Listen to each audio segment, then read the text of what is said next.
I was originally living with my dad in Vallejo. My mom passed away when I was 13, so it was just my dad and I.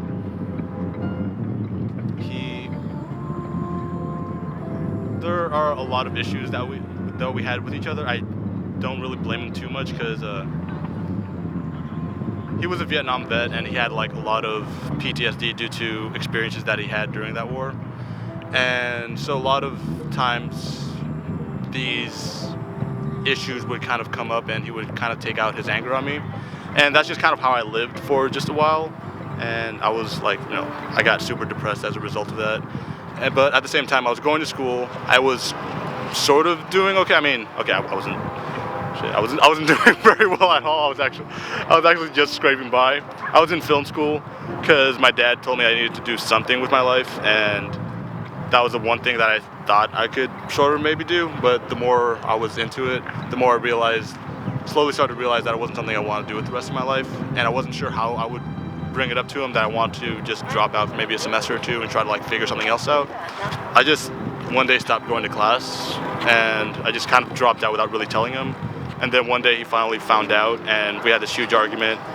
Like I thought he might try to kill me or something, so I just packed up all my stuff into a hiking backpack that I had, and then I just hitchhiked off to San Francisco.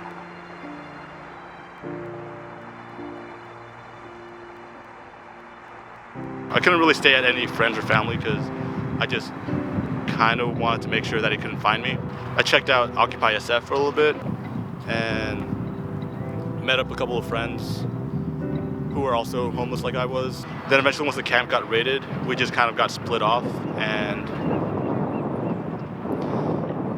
then it was just me and a couple of other people just trying to find other places on how to survive. We found this abandoned apartment building near Dolores Park, and we just kind of squatted there for about, I want to say like a month or two.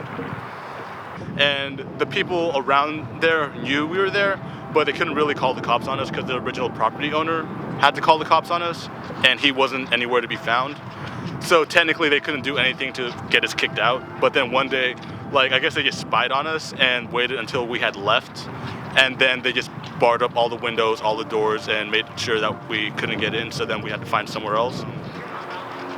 It's called Lark Inn, and it was a place that I was able to stay overnight, and I was able to get approved so that I could stay there semi-permanently for 4 months. And then from there, I was able to get transferred into this transitional housing program called G House for 2 years. And while I was there, I got a job at CVS, saved up enough to buy myself a laptop, taught myself how to code and build websites, and I realized, hey, this is actually pretty fun, so I got super into that. And currently, I'm interning as a software developer, so it's actually going pretty cool. Oh, and yeah, I'm not homeless. Obviously, haven't been homeless for almost 3 years now. I'm living out here in Oakland. It's pretty sweet.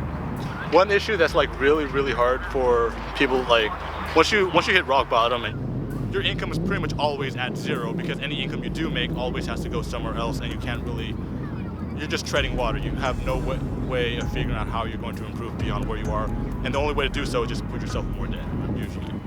Just make it so that if you're working 40 hours a week, you're not just treading water. You also just have that capacity to be able to save up a little bit at a time and eventually, bring your life somewhere else that you want to take it to.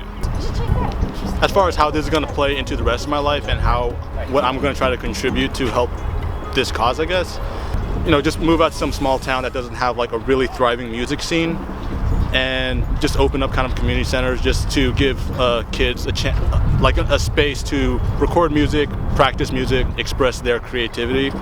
Because even in small towns, there's still a lot of issues with homelessness, or kids who are near homeless and need resources in order to basically keep their head above water. Basically, I feel like a lot of issues that a lot of teenagers, a lot of kids have is society's constantly telling them that who they feel like they are on the inside is not how they're supposed to be, that's wrong.